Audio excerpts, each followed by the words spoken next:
नमस्कार, कैसे हैं आप सब? स्वागत है सभी का। यह वीडियो बिहार कक्षा 9 के सामाजिक विज्ञान विषय के अंतर्गत भारत भूमि हम लोग अर्थात भूगोल यानी ज्योग्राफी विषय पर है, जिसमें आज हम लोग अध्ययन करेंगे अध्याय 4 का, जिसका नाम है जलवायु। इससे पहले के तीनों अध्यायों में पढ़ा चुका हूं, आप मेरे चैनल के प्लेलिस्ट में जाकर देख सकते हैं। स्थिति एवं विस्तार में हम लोगों ने समझा था कि इस पृथ्वी पर हमारा भारत देश का स्थिति कहां है, कहां तक इसका विस्तार है। भौतिक स्वरूप, संरचना एवं उच्चावच में हम लोग भारत के भौतिक स्वरूप को समझ चुके हैं, कहां पर पठार है, कहां मैदान है, कहां पर्वत है, इन चीजों को समझा था हम लोग। और अपवाह स्वरूप में हम लोग मुख्य रूप से नदियों के पैटर्न को समझ चुके हैं हमारे भारत देश में, ठीक है। और इस चैप्टर में हम अपने भारत देश के जलवायु को समझने वाले हैं। तो आप देख सकते हैं यह आपका अध्याय 4 जलवायु, जिसको इंग्लिश में कहते हैं क्लाइमेट। देखिए यहाँ पे कहा जाता है कि विश्व की सभी प्रकार की जलवायु भारत में पाई जाती है। देखिए आपका भारत देश ऐसा नहीं है कि यहाँ सिर्फ ठंडा प्रदेश है या गर्म प्रदेश है, यहाँ हर तरह का जलवायु है। जैसे देखिए ठंडा के मौसम में यहाँ इतना ज़्यादा ठंडा पड़ता है कि आप स्वेटर, मफलर, चादर ये सब पहन लें फिर भी आपको ठंडा लगेगा। फिर मई जून के समय में इतना ज़्यादा गर्मी लगता है कि आप गर्मी से बेचैन होने लगते हैं एकदम। फिर आता है बारिश का मौसम। बारिश के मौसम इतना ज़्यादा यहाँ बारिश होता है कि सड़कों में पानी आता है, बाढ़ आ जाता है।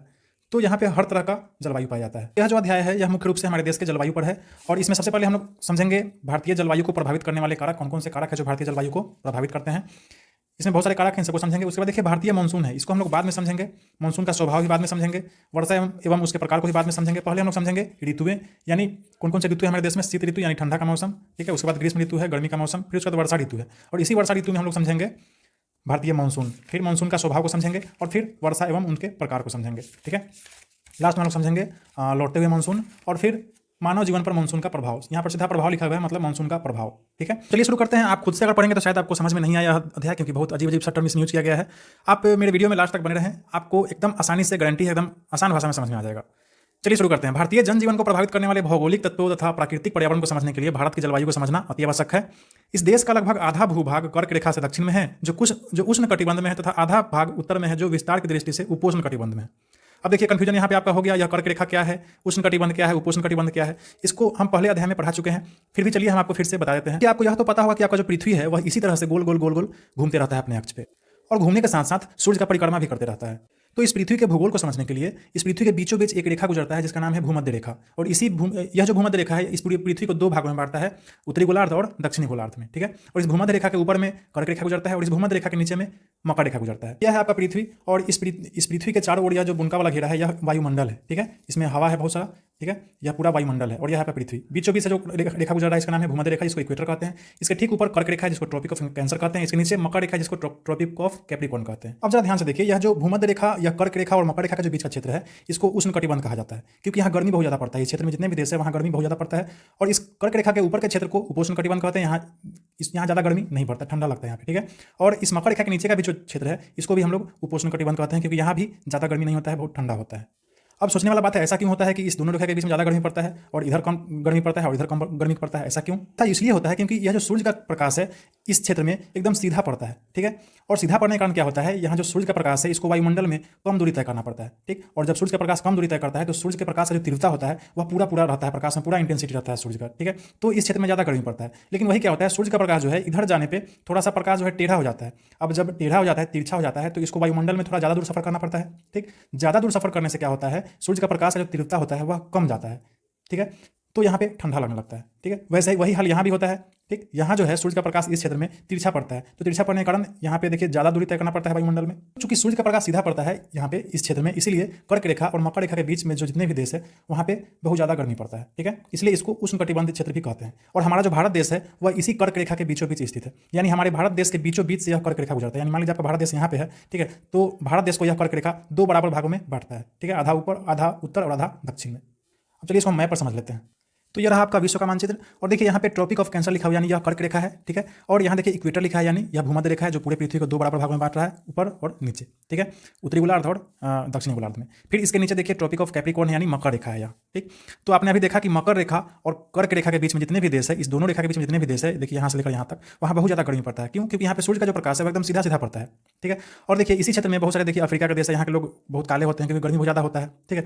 इधर यहाँ के लोग भी काले होते हैं। देखिए हमारा जो भारत देश है वह मकर रेखा को आधा काटता है, ठीक है, आधा नीचे पड़ता है और आधा मकर रेखा के ऊपर पड़ता है। तो देखिए नीचे वाला जो क्षेत्र है इस क्षेत्र में बहुत ज़्यादा गर्मी पड़ता है, और ऊपर वाला जो क्षेत्र है वहाँ ऊपर ठंडा लगता है, ठीक है। और देखिए इस दोनों रेखा के ऊपर जो देश है, जैसे यहाँ देखिए यूरोप है, यहाँ देखिए यूएस है, अमेरिका है, तो देखिए आप देखोगे इन देशों के लोग जो होते हैं वो काफ़ी गोरे गोरे होते हैं। क्यों? क्योंकि यहाँ पे ठंडा बहुत ज़्यादा पड़ता है, ठीक। क्योंकि ये जो देश है ये उपोष्ण कटिबंध में है, ठीक। और हमारा जो देश है वह आधा उष्ण कटिबंध में, आधा उपोष्ण कटिबंध में है। इसलिए कह रहा है कि हमारे देश में हर तरह की जलवायु पाई जाती है। अब देखिए इस मैप को अगर हम विस्तार करके देखेंगे अपने भारत देश को, तो देखिए यही वो ट्रॉपिक ऑफ कैंसर रेखा है, यानी कर्क रेखा है, जो हमारे भारत देश के बीचों बीच से होकर गुजर रहा है। आधा इधर बांट दे रहा है और आधा इधर। यह कुल 8 राज्यों से होकर गुजरता है। जीके का प्रश्न भी आप इसको याद कर लेंगे। देखिए गुजरात, राजस्थान, मध्य प्रदेश, छत्तीसगढ़, झारखंड, वेस्ट बंगाल, पश्चिम बंगाल, त्रिपुरा और मिजोरम, इन राज्यों से होकर यह रेखा गुजरता है। ठीक है, और आप पढ़ चुके हैं कि इस रेखा के इधर ज़्यादा गर्मी पड़ता है और इधर इस रेखा के इधर थोड़ा कम गर्मी होता है। तो देखिए कर्क रेखा तो हमारे भारत देश के बीचों बीच से गुजरता ही है। साथ ही साथ हमारे भारत देश के देखिए दक्षिण में हिंद महासागर है, इधर देखिए पश्चिम में अरब सागर है, पूरब में देखिए बंगाल की खाड़ी है, और इधर देखिए उत्तर में बड़ा हिमालय है, यहाँ से लेकर पूरा यहाँ तक पूरा हिमालय पहाड़ से भरा हुआ है। तो ये सभी चीज़ें हमारे भारत देश की जलवायु को प्रभावित करती है। देखिए इसलिए यहाँ पे कह रहा है कि विश्व की सभी प्रकार की जलवायु भारत में पाई जाती है। ठीक, अब चलते हैं हम आगे समझते हैं मौसम और जलवायु के बारे में। ठीक है, आम बोलचाल की भाषा में लोग मौसम और जलवायु को एक ही मान लेते हैं, लेकिन मौसम अलग है और जलवायु अलग है। जलवायु को इंग्लिश में क्लाइमेट कहते हैं और मौसम को वेदर कहते हैं। देखिए यह जलवायु और यह जो मौसम है, मौसम को हम पहले समझते हैं। मौसम देखिए हमेशा बदलते रहता है। देखिए अभी मान लीजिए अचानक बहुत ज़्यादा धूप है, बहुत ज़्यादा गर्मी पड़ रहा है। ठीक, तो अचानक से क्या होगा, हवा बहने लगेगा। ठीक है, मौसम में परिवर्तन हो गया। ठीक, अचानक से क्या होगा, बादल आ जाएगा और जोर जोर से बारिश होने लगेगा। ठीक, और ठंडा लगने लगेगा। तो यह जो मौसम है यह अचानक से बदल सकता है। ठीक, और यह बदलता भी है। लेकिन यह जो जलवायु है यह एक समान रहता है, हर देश का अलग अलग होता है। ठीक है, यह मौसम का जो औसत होता है उसको हम लोग जलवायु कहते हैं। इसका परिभाषा भी यहाँ पे लिखा हुआ है, आप इसको लिख सकते हैं, पढ़ सकते हैं। कि विस्तृत क्षेत्र में 30 वर्षों से अधिक समय अवधि के मौसमी या वायुमंडलीय विशेषताओं के कुल योग के औसत को जलवायु कहते हैं। वही किसी क्षेत्र या स्थान के खास समय में वायुमंडलीय दशाओं को मौसम कहा जाता है। ठीक, देखिए हमारे देश में कैसा जलवायु है, तो हमारे देश में जो है वह मानसूनी जलवायु पाई जाती है। ठीक है, यह जीके का प्रश्न भी है, हमारे देश में कैसा जलवायु है, तो मानसूनी जलवायु। और मानसून क्या है तो इसको हम लोग विस्तार से पढ़ेंगे आगे, लेकिन आप इसके बारे में थोड़ा सा जान ले। यह जो मानसून शब्द है यह कहाँ से आया है, अरबी भाषा से आया है। अरबी भाषा मौसम जो है यह अरबी भाषा है, और इस अरबी भाषा का मौसम शब्द का अर्थ है मौसम या ऋतु। ठीक, और इसी मौसम से हमारा मानसून बना हुआ है। अब यह मानसून क्या है इसको हम लोग आगे विस्तार से समझेंगे। तक हम चलते हैं अगले पेज पे। ठीक है, देखिए अगले पेज पे ज़्यादा कुछ है नहीं, इसको हम लोग विस्तार से समझ लेंगे आगे। यहाँ देखिए कि जलवायु को नियंत्रित करने वाले कारकों के लिए एक शब्द लैंड फॉर्म्स का प्रयोग किया जाता है। ये जलवायु को प्रभावित करते हैं, यानी ये जो लैंड फॉर्म्स है यही जलवायु को प्रभावित करता है। इस लैंड फॉर्म का पूरा नाम क्या है, तो इसको देखिए एल से लैटिट्यूड होता है, जिसको हम अक्षांश कहते हैं। ठीक, अभी देखिए आपने मकर रेखा, कर्क रेखा और भूमध्य रेखा पढ़ा। यह रेखा असल में अक्षांश रेखा है। ठीक है, अक्षांश कहते हैं उसको। अल्टीट्यूड का मतलब होता है ऊंचाई, यानी कोई देश जो है वह समुद्र के लेवल से कितना ऊंचा है। ठीक है, उसी को हम लोग कहते हैं अल्टीट्यूड।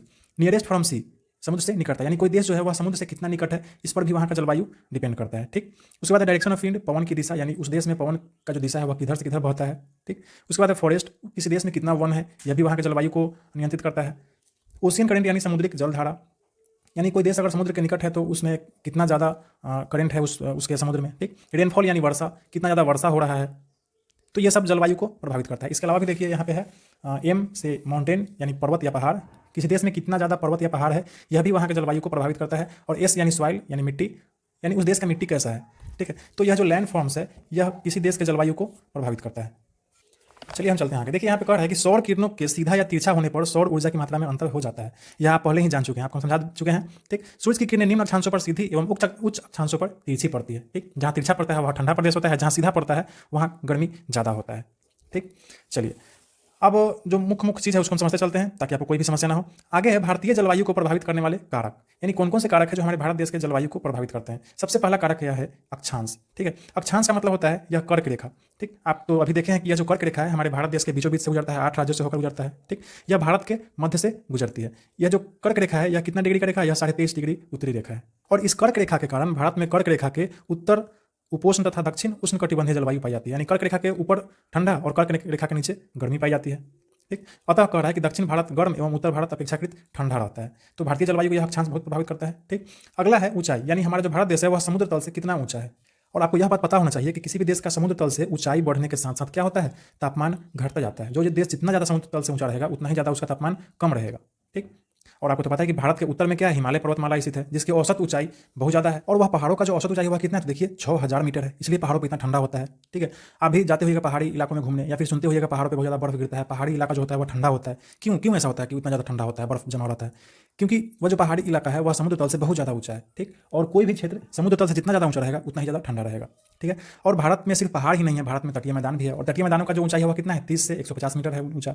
ठीक है, तो यहाँ अपेक्षाकृत कम ठंडा रहता है, यहाँ गर्मी ज़्यादा रहता है। ठीक, तो हमारे देश में हर तरह का तापमान पाया जाता है, कहीं पे बहुत ज़्यादा ठंडा है तो कहीं बहुत ज़्यादा गर्मी है। ठीक, तो समुद्र तल से ऊंचाई को आप समझ गए होंगे। अब जो अगला हमारे भारत देश के जो जलवायु को प्रभावित करता है वह है वायु दाब एवं पवन। यह वायु दाब और पवन क्या है इसको हम लोग थोड़ा अच्छे से समझ लेते हैं। चलिए हम लोग वायु दाब को समझ लेते हैं। ठीक है, आप देखिए, आप देखे होइएगा कहीं पे लकड़ी उकड़ी जलता है या फिर कोई चीज़ जब देखिएगा जब जलता है, ठीक है, तो धुआं कहाँ जाता है, ऊपर की ओर भागता है। ठीक है, कोई भी चीज़ जब जलता है तो आप देखिए होइएगा धुआं कहाँ भागता है, ऊपर की तरफ। अब आप सोचिए धुआं ऊपर की तरफ ही क्यों जाता है, क्योंकि धुआं जो हवा होता है वह गर्म होता है। ठीक है, और गर्म हवा हमेशा कहाँ भागता है, ऊपर की ओर। ठीक। अब देखिए मान लीजिए हम दो क्षेत्र लेते हैं, यह क्षेत्र का नाम है ए और यह क्षेत्र का नाम है बी। यहाँ बहुत ज़्यादा गर्मी पड़ता है और यहाँ बहुत ज़्यादा ठंडा पड़ रहा है, ठीक। तो मान लीजिए यहाँ पे बहुत ज़्यादा गर्मी पड़ रहा है, यहाँ पे सूरज भगवान एकदम पूरा आग बरसाए हुए हैं, बहुत ज़्यादा गर्मी है यहाँ पे, तो यहाँ का जो हवा होगा वह क्या होगा, यह ऊपर की तरफ भागेगा, ठीक है। और जब हवा ऊपर की तरफ भागेगा तो यहाँ का जो वायु दाब होगा वह निम्न दाब बन जाएगा, ठीक है, निम्न दाब बन जाएगा हवा का, ठीक। और मान लीजिए यहाँ पे बहुत ज़्यादा ठंडा पड़ रहा है, ठीक।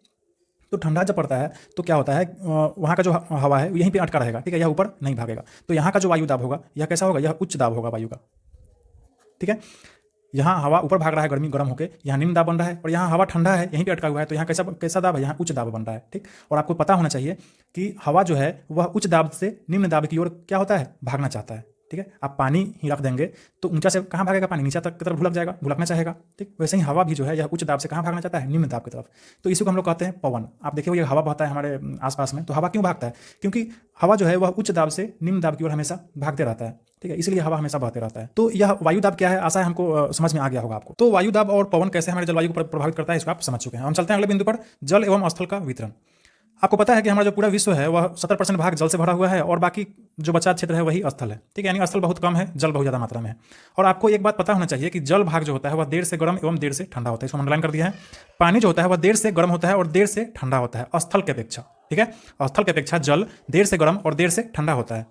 आप मानचित्र पर देख सकते हैं कि आपका जो भारत देश है यह कर्क रेखा के नीचे का जो क्षेत्र है यह पूरा समुद्र से घिरा हुआ है, ठीक है। और अभी आपने देखा कि जल देर से गर्म होता है और देर से ठंडा होता है। तो क्या होता है, जब गर्मी ज़्यादा पड़ता है तो चूंकि जल जो है यह देर से गर्म होता है, और जब देर से गर्म होता है तो इस समुद्र तट के आसपास का जो क्षेत्र है यह सब पे ज़्यादा गर्मी महसूस नहीं होता है, ठीक। या फिर ठंडा भी अगर ज़्यादा होगा तो पानी चूंकि देर से ठंडा होता है इसलिए यह ज़्यादा यहाँ पे ठंडा नहीं पड़ेगा, किसके अपेक्षा, स्थल की अपेक्षा। देखिए उत्तरी भारत का जो क्षेत्र है यह पूरा स्थल से घिरा हुआ है, यहाँ पे अगल बगल में समुद्र है नहीं, ठीक, समुद्र दूर में है। तो इधर का जो भाग है आपका बिहार है, यूपी है, दिल्ली है, पंजाब है, यह सब जो भाग है यह ज़्यादा जैसे ही गर्मी पड़ने लगता है वैसे ही यहाँ बहुत ज़्यादा गर्मी पड़ता है, ठीक। और जैसे ही ठंडा आता है, ठंडा का मौसम, वैसे ही यहाँ पे बहुत ज़्यादा ठंडा पड़ने लगता है, ठीक है। इसलिए कहा जा रहा है कि जल एवं स्थल का वितरण जो है वह बहुत बड़ा रोल अदा करता है जलवायु परिवर्तन में। स्थलीय भाग में गर्मी और ठंडा का असर ज़्यादा समझ में आता है, लेकिन तटीय क्षेत्रों में गर्मी और ठंडा का असर उतना पता नहीं चलता है, ठीक है। तो देखिए जल एवं स्थल का वितरण किस प्रकार हमारे जलवायु को परिवर्तित करता है यह आप समझ गए हैं, ठीक। अब अगला आपका टर्म है, देखिए खंड में यहाँ पे बॉक्स में एल नीनो और ला नीना, इस दोनों को हम लोग बाद में समझेंगे, पहले भारतीय मानसून को समझ लेंगे, उसके बाद इन दोनों को समझेंगे। और भारतीय मानसून को भी समझने से पहले हम लोग ऋतु को समझ लेते हैं, ऋतु को समझेंगे उसके बाद मानसून एकदम अच्छे से आसानी से समझ में आ जाएगा। देखिए भारत में मुख्य रूप से तो 6 ऋतुएं पाई जाती है, वसंत, ग्रीष्म, वर्षा, शरद, हेमंत एवं शिशिर ऋतु, ठीक है।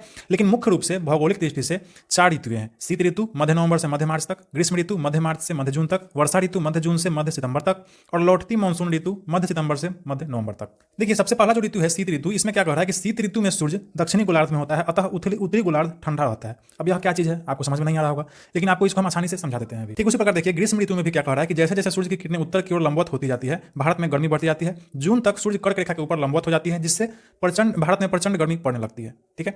तो शीत ऋतु में क्या कर रहा है, ग्रीष्म ऋतु में क्या कर रहा है, यह आपको हम अच्छे से उदाहरण से समझा देते हैं। चलिए इसको हम समझते हैं अच्छे से। देखिए यह है आपका सूर्य, ठीक है, और पृथ्वी जो है आपका 365 दिन यानी 12 महीने में सूर्य का एक चक्कर लगा लेता है, ठीक है। यह जो पृथ्वी है अपने अक्ष पर तो गोल गोल घूमता ही है, ठीक है, साथ ही साथ यह सूर्य का चक्कर भी लगाता है। तो देखिए दिसंबर में आपका जो पृथ्वी है वह यहाँ रहता है, तो जनवरी फरवरी मार्च में यहाँ जाता है, मार्च अप्रैल मई जून में यहाँ आ गया, ठीक, जुलाई अगस्त फिर सितंबर में यहाँ आ गया, फिर अक्टूबर नवंबर दिसंबर में फिर वापस यहीं पे आ गया, यानी 12 महीने में एक चक्कर लगा लेता है। तो देखिए इसको समझने के लिए हम एक छोटा सा गेंद को भी बना लिया है पृथ्वी, ठीक है। देखिए आपको लगता होगा कि आपका पृथ्वी जो है वह ऐसे ऐसे ऐसे गोल गोल घूमता है, लेकिन ऐसा नहीं है। आपका पृथ्वी जो है आप ध्यान से देखिए यह अपने अक्ष पे झुका हुआ है, ठीक है, यानी वह इस तरह से वह क्या कर रहा है, गोल गोल घूम रहा है, ठीक, और साथ ही साथ सूर्य का चक्कर भी लगा रहा है। अब एक बार और देख लीजिए, देखिए पृथ्वी का यह जो बीच वाला जो रेखा है यह क्या है, यह भूमध्य रेखा है, ठीक। इसके ऊपर में कर्क रेखा है और इसके नीचे मकर रेखा है। आपको तो पता ही है आपके भारत देश से कौन सा रेखा गुजरता है, कर्क रेखा, ठीक है।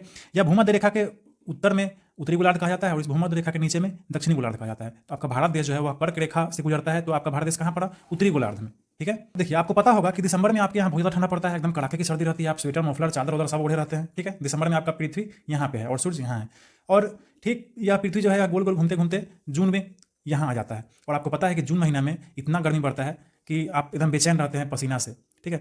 तो सूर्य यहाँ है, पृथ्वी यहाँ है, तो बहुत ज़्यादा ठंडा है, और यहाँ आ गया तो बहुत ज़्यादा गर्मी होने लगा। ऐसा क्यों है कि यहाँ आने पर बहुत ज़्यादा गर्मी पड़ने लगता है और यहाँ बहुत ठंडा पड़ता है, ठीक है। दूरी तो दोनों एक ही है। इस चीज़ को हम थोड़ा अच्छे से समझ लेते हैं। अभी हम क्या किए, लाइट को हम इस डायरेक्शन में कर दिए, ठीक है, क्योंकि सूर्य यहाँ है तो यहाँ से लाइट इधर आएगा, ठीक है, और हमारा पृथ्वी यहाँ पे है तो हम लाइट इस डायरेक्शन में कर दिए और ऊपर वाला लाइट बंद कर दिए हैं। देखिए आपका जो पृथ्वी है यह इस तरह से अपने अक्ष पे घूमता रहता है, ठीक है, यह थोड़ा टिल्टेड है, झुका हुआ है, ठीक। आप ध्यान से देखिए, जब इधर से लाइट आ रहा है तो देखिए दक्षिणी गोलार्ध का जो हिस्सा है वह उस पर ज़्यादा लाइट पड़ रहा है, ठीक है। अब ध्यान से देखेंगे तो आपको पता चलेगा कि यह जो भूमध्य रेखा है, भूमध्य रेखा के दक्षिण में जो दक्षिणी गोलार्ध है, इस पर ज़्यादा लाइट पड़ रहा है। पृथ्वी घूम रहा है फिर भी दक्षिणी गोलार्ध में ज़्यादा लाइट पड़ रहा है, उत्तरी गोलार्ध में बहुत कम पड़ रहा है। ठीक, तो जिस तरफ ज़्यादा लाइट सीधा सीधा पड़ेगा उस तरफ गर्मी ज़्यादा रहेगा, आप पढ़ चुके हैं पीछे। ठीक है, और जिस तरफ लाइट कम रहेगा यानी उधर लाइट क्या हो रहा है, तिरछा जा रहा है, तो वहाँ ठंडा का मौसम रहेगा। ठीक है, तो चूंकि आपका जो पृथ्वी है, आपका जो भारत देश है, वह कहाँ है, उत्तरी गोलार्ध में स्थित है। उत्तरी गोलार्ध में कर्क रेखा से गुजर रहा है आपका भारत देश। ठीक, तो उत्तरी गोलार्ध में अभी दिसंबर के महीना में क्या होगा, ठंडा रहेगा। तो हमारे देश में क्या होता है, बहुत ज़्यादा ठंडा पड़ता है। ठीक, क्योंकि सूरज जो है वह कहाँ चमक रहा है, दक्षिणी गोलार्ध में चमक रहा है। ठीक, उत्तरी गोलार्ध में कम चमक रहा है, तो हमारे यहाँ क्या हो जाएगा, ठंडा पड़ने लगता है। ठीक, लेकिन वहीं यह जो पृथ्वी जब इधर से घूमते घूमते मार्च अप्रैल मई होते हुए जब जून में आता है तो क्या होता है, इसको समझ लेते हैं। तो अब ध्यान से देखिए, आपका यह पृथ्वी है और देखिए इस तरह से अपने अक्ष पे पृथ्वी गोल गोल गोल घूमता है, यानी हमारा इस तरह से घूमेगा। ठीक है, गोल गोल। अब आप ध्यान से देखिए, हमारा जो सोर्स ऑफ लाइट है इधर हो गया। ठीक है, क्योंकि सूरज यहाँ है। ठीक है, तो सूरज का प्रकाश इधर से आएगा, तो हम लाइट भी क्या किए हैं, इधर से ला रहे हैं। ठीक, तो अब आप ध्यान से देखिए, जब पृथ्वी ऐसे गोल गोल घूम रहा है तो आप यही बताइए कि सूर्य का जो प्रकाश है वह सीधा सीधा उत्तरी गोलार्ध में पड़ रहा है या दक्षिणी गोलार्ध में। ध्यान से देखिए, तो आपको पता चलेगा कि सूर्य का जो सीधा रेखा है, सीधा किरण, वह ज़्यादा मात्रा में उत्तरी गोलार्ध में पड़ रहा है। ठीक है, या पृथ्वी कितना भी घूमेगा लेकिन सूर्य का जो ज़्यादा प्रकाश वह कहाँ जा रहा है, उत्तरी गोलार्ध में। तो जाहिर सी बात है, इस समय जून के महीने में उत्तरी गोलार्ध में बहुत ज़्यादा गर्मी रहेगा। ठीक है, और हमारा जो भारत देश है वह कहाँ स्थित है, उत्तरी गोलार्ध में, कर्क रेखा के पास स्थित है। तो जाहिर सी बात है, हमारे भारत देश में भी क्या होता है, बहुत ज़्यादा गर्मी पड़ता है। किस महीने में, जून के महीने में। ठीक है, तो ये प्रक्रिया जो है धीरे धीरे चलते रहता है।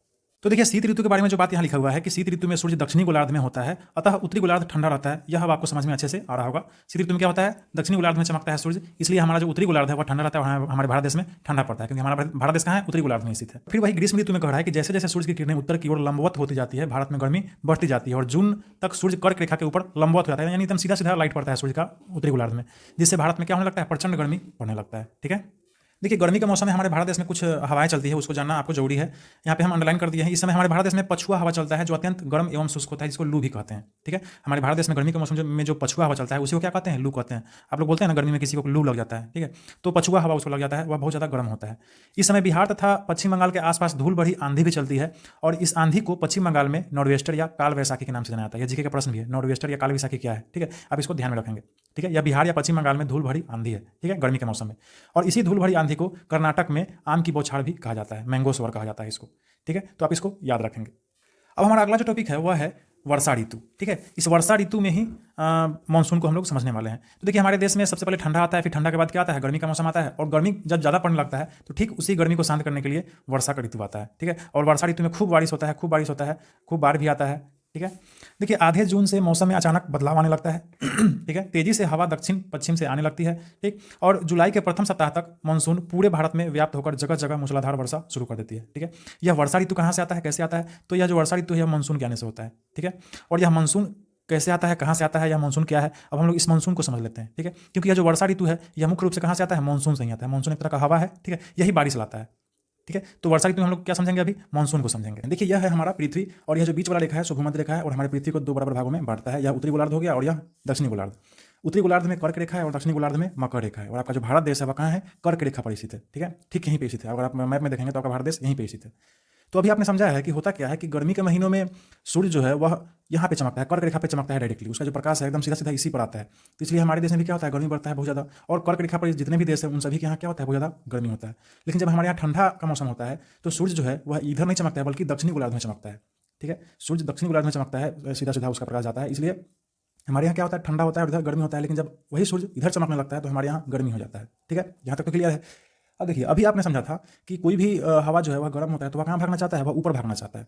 ठीक है, तो देखिए, जब दक्षिणी गोलार्ध में जब गर्मी रहता है तो यहाँ समुद्र का जो पानी है वह वाष्प बनकर कहाँ जाता है, ऊपर जाता है। ठीक है, और ठीक उसके कुछ महीनों के बाद जब सूर्य इधर चमकने लगता है, यानी अब गर्मी हमारे देश में आ जाता है।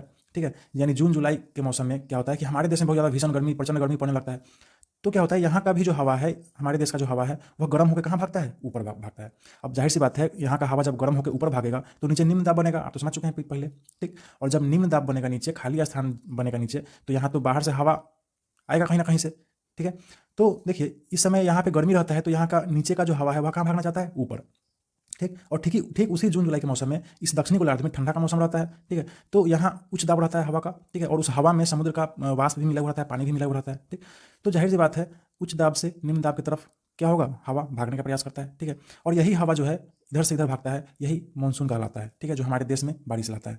आप पेज नंबर 54 में देख सकते हैं मानसून के बारे में वही बात लिखा हुआ है कि गर्मी के महीने में जब सूर्य कर्क रेखा के आसपास लंबवत चमकता है तब भारत के उत्तरी पश्चिमी भाग अत्यधिक गर्म हो जाता है। फलतः वहां एक वृहद तथा गहन न्यून वायु दाब का क्षेत्र विकसित होता है, किंतु मकर रेखा के पास सूर्य की तिरछी किरणों के कारण तापीय प्रभाव कम रहता है। जून जुलाई के मौसम में जब यहाँ पे गर्मी रहता है तो सूर्य यहाँ पे लंबवत चमकता है, ठीक है। ठीक उसी समय इधर ठंडा का मौसम रहता है, ठीक। तो जाहिर सी बात है यहाँ निम्न वायु दाब बनता है और यहाँ उच्च वायु दाब बनता है, ठीक है। यही कह रहा है। देखिए इसके बाद कह रहा है कि इससे तुलनात्मक दृष्टि से उच्च दाब का क्षेत्र बन जाता है। यहाँ की वायु राशि भारत में विकसित निम्न दाब क्षेत्र की ओर आकर्षित होकर जब विषुवत रेखा को पार करती है तब कोरियोलिस बल यानी फेरल के नियम के कारण अपनी दाहिनी ओर मुड़कर उत्तर पूर्व की दिशा में चलती हुई भारत के केरल तट पर पहुंच जाती है। पहले तो आप कोरियोलिस बल क्या है इसको समझिए, ठीक है। इसको फेरल का नियम भी कहते हैं, दोनों एक ही चीज़ है। देखिए धारा तल पर मुख्य रूप से चलने वाली सभी हवाएं पृथ्वी की गति के कारण उत्तरी गोलार्ध में दाहिनी ओर तथा दक्षिणी गोलार्ध में बाईं ओर मुड़ जाती है, ठीक है। यही है फेरल का नियम। यानी फेरल के नियम के अनुसार इस दक्षिणी गोलार्ध में कोई भी हवा बहेगा तो किधर बहेगा, इधर पूरब की तरफ, पश्चिम की तरफ बहेगा, ठीक है। और वहीं उत्तरी गोलार्ध में कोई भी हवा बहेगा तो कहाँ बहेगा, इधर पूरब की तरफ, दक्षिणी गोलार्ध में बाईं ओर और उत्तरी गोलार्ध में दाहिनी ओर। अब देखिए होता क्या है कि जून जुलाई के मौसम में जब इधर ज़्यादा गर्मी रहता है और इधर कम गर्मी रहता है तो इधर निम्न वायु दाब बनता है और इधर उच्च वायु दाब। तो इधर से हवा कहाँ भागता है, निम्न वायु दाब की तरफ, इधर भागता है, ठीक है। और यह जो हवा है यह विषुवत रेखा यानी इस भूमध्य रेखा को क्या करता है, पार करता है, ठीक है। और जब यह हवा भूमध्य रेखा को पार करता है तो अभी फेरल्स नियम के अनुसार कोरियोलिस प्रभाव के कारण यह जो हवा है यह किधर मुड़ जाता है, इधर मुड़ जाता है, ठीक है। जब इधर मुड़ जाता है तो यह हवा कहाँ टकराता है, हमारे भारत देश में टकराता है और हमारे भारत देश में पूरा का पूरा चला जाता है, ठीक है। तो वही चीज़ यहाँ पे कह रहा है कि ये जो हवाएं हैं ये अपनी दाहिनी ओर मुड़कर उत्तरी गोलार्ध में दाहिनी ओर मुड़कर उत्तर पूर्व दिशा में चलती हुई भारत के केरल तट पर पहुंचती है। यह जीके का प्रश्न भी है कि मानसून सबसे पहले हमारे देश में किस राज्य को पार करता है, तो वह राज्य है केरल, ठीक है। यह हजारों किलोमीटर का समुद्री मार्ग तय करने के बाद यह क्या होता है, प्रचुर मात्रा में जल वाष्प लाती है। ये जो हवा है इसमें इतना ज़्यादा जल वाष्प रहता है, पानी का मिश्रण रहता है कि वह हमारे यहाँ बहुत ज़्यादा बारिश कराता है, ठीक है। इसको दक्षिणी पश्चिमी मानसून भी कहते हैं। यह जो मानसून अभी आप समझे हैं इसको क्या कहते हैं, दक्षिणी पश्चिमी मानसून, क्योंकि यह दक्षिण और पश्चिम से होता हुआ आता है हमारे देश में, ठीक है। और यह केरल के तट पर 1 जून को टकराता है, ठीक है। यह जीके का प्रश्न है, आप इसको ध्यान में रखेंगे। और शीघ्र ही क्या होता है 13 से 15 जून को तक मुंबई कोलकाता होते हुए मध्य जुलाई तक संपूर्ण भारत पर छा जाता है। आप अपने भारत देश के मानचित्र पर भी देख सकते हैं कि यह जो देखिए मानसून है यह कैसे इधर से आ रहा है, ठीक है। मानसूनी हवा जो है इधर से आता है, सबसे पहले कहाँ टकराता है, इस केरल के तट पर। यहाँ पे केरल है, ठीक है, यह केरल राज्य है। और फिर यह जो हवा है यह धीरे धीरे क्या होता है आगे बढ़ते हुए कुछ इधर चला गया, कुछ इधर चला गया और हमारे पूरे संपूर्ण भारत देश में फैल जाता है, ठीक है। देखिए यह जो हवा है यह और आगे जाना चाहता है, ठीक है। लेकिन आपको तो पता होना चाहिए कि यह जो पूरा क्षेत्र है यह क्या है, यह पूरा हिमालय से भरा हुआ है, ठीक है। यहाँ बड़े बड़े हिमालय के पहाड़ है, ठीक। और जब बड़े बड़े हिमालय के पहाड़ है यहाँ पे तो यह सब हवा है क्या होता है, इसी पहाड़ से जाकर टकरा जाता है, ठीक है। और टकराने के बाद क्या होता है, यहीं पे बहुत ज़्यादा वर्षा करा देता है। जितना भी मानसूनी हवा है वह सबसे ज़्यादा वर्षा कहाँ कराता है, इसी हिमालय पहाड़ के आसपास में, ठीक है। और यहाँ जब ज़्यादा वर्षा होता है तो पानी पहाड़ पर थोड़ी रुकेगा, पानी तो नीचे ढुल के आएगा, है ना। तो इसी कारण से क्या होता है कि पहाड़ का पानी नीचे ढुल के हमारे मैदानी क्षेत्रों में आता है। और इस समय क्या होता है बारिश के मौसम में हमारे देश में यूपी में, यहाँ देखिए यह उत्तर प्रदेश है और यह बिहार है, बिहार में बहुत ज़्यादा बाढ़ लाता है, ठीक है। क्योंकि यह जो पहाड़ों का पानी है यह नीचे मैदान में ढुलक जाता है। अब देखिए मानसून से संबंधित कुछ टर्म्स भी है जिसको आपको जानना बहुत जरूरी है, यह जीके का काम आता है। देखिए दक्षिणी पश्चिमी मानसून बनकर 1 जून तक केरल के तट पर पहुंचकर वर्षा शुरू करती है। इस बारे में तो पढ़ चुके हैं कि दक्षिणी पश्चिमी मानसून जो सबसे पहले हमारे भारत देश में कहाँ वर्षा कराती है, तो केरल के तट पर, ठीक है, यानी केरल में। इसके बाद देखिए आगे मानसून उत्तर की ओर बढ़ते हुए असम मेघालय में पहुंचकर पूर्वांचल तथा गारो खासी व जयंती की पहाड़ियां से टकराकर मेघालय तथा असम की घाटी में भारी वर्षा कराती है, ठीक है। जैसे जैसे पश्चिम की ओर जाती है वर्षा की मात्रा कम होने लगती है। देखिए मानसून जब इधर बढ़ती है आगे, ठीक है, इधर उत्तर की तरफ, तो उत्तर पूर्व की तरफ, तो इधर मेघालय और असम बहुत सारे पहाड़ है, पूर्वांचल गारो खासी व जयंती की पहाड़ियां, ठीक है, उनसे टकराकर यहाँ पे बहुत ज़्यादा बारिश होता है, ठीक। फिर उसके बाद यहाँ तो पूरा पहाड़ है, आपको तो पता ही है, ठीक है। और ये मानसून जो है इधर घूमने लगती है। तो जैसे जैसे मानसून ये पश्चिम की तरफ जाती है वैसे वैसे क्या होता है, इसके हवा का जो इंटेंसिटी है बारिश कराने का वो धीरे धीरे कम होने लगता है, ठीक है। इसलिए इधर जाते जाते क्या होता है, हवा में जो वाष्प का मात्रा है वो कम हो जाता है और इधर बारिश बहुत कम होता है। तो आपको पता होगा राजस्थान में हमारा बहुत बड़ा मरुस्थल है, क्यों, क्योंकि यहाँ बारिश बहुत कम होता है, लगभग होता ही नहीं है बारिश, ठीक है। क्योंकि मानसून इधर से आते आते क्या होता है यहाँ पे इसका मानसून का टेम्पर खत्म हो जाता है। अगला टर्म देखिए बहुत इंपॉर्टेंट चीज़ है, सबसे ज़्यादा वर्षा असम तथा मेघालय की पहाड़ियों में होती है। सबसे ज़्यादा वर्षा हमारे भारत देश में कहाँ होता है, तो यहीं चेरापूंजी तथा मौसीमराम में, ठीक है। यहाँ जून से सितंबर तक 823 सेंटीमीटर वर्षा होता है और पूरा वार्षिक वर्षा की बात करें तो 1180 सेंटीमीटर वर्षा होता है। कहाँ, चेरापूंजी और मौसीमराम में। या कहाँ है, तो यह मेघालय में स्थित है। इसके बाद देखिए भारत में अधिकतर वर्षा जो है वह किससे होता है, दक्षिणी पश्चिमी मानसून से। अभी जो आपने मानसून के बारे में पढ़ा है वह कैसा मानसून है, दक्षिणी पश्चिमी मानसून, ठीक है। और भारत में 85% वर्षा जो है वह इसी कारण से होता है, ठीक है। और जब यह मानसून हमारे भारत में बहुत ज़्यादा वर्षा कराती है तो इस वर्षा पर हमारे यहाँ के किसान भी निर्भर होते हैं, ठीक है। जैसे ही वर्षा होती है वे धान का फसल बो देते हैं, ठीक है। अतः कहा जाता है कि भारतीय कृषि मानसून के साथ जुड़ा हुआ है, ठीक है। मानसून अगर अच्छा होता है हमारे देश में तो बहुत ज़्यादा अच्छा कृषि होता है, और मानसून अगर कम रहता है तो कृषि का उत्पादन बहुत घट जाता है, सूखा पड़ जाता है यहाँ पे, ठीक। देखिए एक और महत्वपूर्ण चीज़ है यहाँ पे, देखिए वर्षा ऋतु में शुष्क वनस्पति लहलहा उठती है, चारों तरफ हरियाली छा जाती है, नदी तालाब पानी से भर जाते हैं तथा कृषक खेती का काम प्रारंभ कर देते हैं, ठीक है। यह कब होता है, वर्षा ऋतु के आने के बाद होता है, ठीक। अब देखिए इसके बाद हमारा महत्वपूर्ण चीज़ है वह है लौटते हुए मानसून का मौसम। अभी तो आपने पढ़ा मानसून, अब हम समझते हैं यह लौटते हुए मानसून का मौसम क्या है। तो देखिए लौटता हुआ मानसून को आप आसान भाषा में समझिए। अभी तो आपने समझा कि जब जून जुलाई के मौसम में हमारे भारत देश की तरफ इधर ज़्यादा गर्मी रहता है, सूर्य लंबा चमकता है, तो इधर का हवा इधर आ भागता है, ठीक है, निम्न दाब की तरफ। लेकिन फिर सितंबर अक्टूबर नवंबर आते आते क्या होता है, यह जो सूर्य है अब इधर चमकने लगता है फिर से, ठीक है। अब जब इधर चमकने लगता है तो इधर ठंडा पड़ने लगता है अक्टूबर नवंबर में, ठीक। तो जब इधर चमकने लगता है तो अब इधर क्या होता है, हवा ऊपर भागने लगता है, निम्न दाब बन जाता है और इधर उच्च दाब बनने लगता है, ठीक है, ठंडा होने के कारण। तो अब क्या होगा, अब इधर से हवा इधर भागेगा, ठीक है, इधर से हवा कहाँ भागेगा, इधर भागेगा। तो इसी को कहते हैं लौटते हुए मानसून। देखिए लौटते हुए मानसून में वही बात यहाँ पे लिखा हुआ है कि सितंबर के अंत में सूर्य के दक्षिणायन होने के से उत्तरी पश्चिमी भाग का निम्न दाब समाप्त होकर दक्षिण में खिसक जाता है, ठीक है। सूर्य कहाँ होने लगता है, दक्षिणी गोलार्ध में ज़्यादा चमकने लगता है, इसको क्या कहते हैं, दक्षिणायन कहते हैं, ठीक है। फलतः दक्षिणी पश्चिमी मानसून कमजोर पड़ने लगता है और सितंबर में मानसून राजस्थान, गुजरात, पश्चिम गंगा के मैदान तथा मध्य भारत से लौट जाता है। और जब अगले पेज में देखेंगे तो यहाँ लिखा है कि नवंबर के मध्य तक मानसून पूरे भारत से वापस लौट जाता है। इसे ही मानसून का निवर्तन या लौटना कहा जाता है, ठीक है। आशा है समझ में आ गया होगा आपको। इस मानसून के लौटने के बाद क्या होता है, हमारे भारत देश में तापमान गिरने लगता है और उसके बाद हमारे भारत देश में ठंडा का मौसम आने लगता है। देखिए इसमें वर्षा में एक चीज छूट गया था, वर्षा एवं उसके प्रकार। देखिए वर्षा जो है वह मुख्य रूप से दो प्रकार का है, ग्रीष्मकालीन और दूसरा है शीतकालीन। तो ग्रीष्मकालीन वर्षा जो है वह मुख्य रूप से किसके कारण होता है, दक्षिण पश्चिम मानसून के कारण, ठीक है, आप समझ चुके हैं।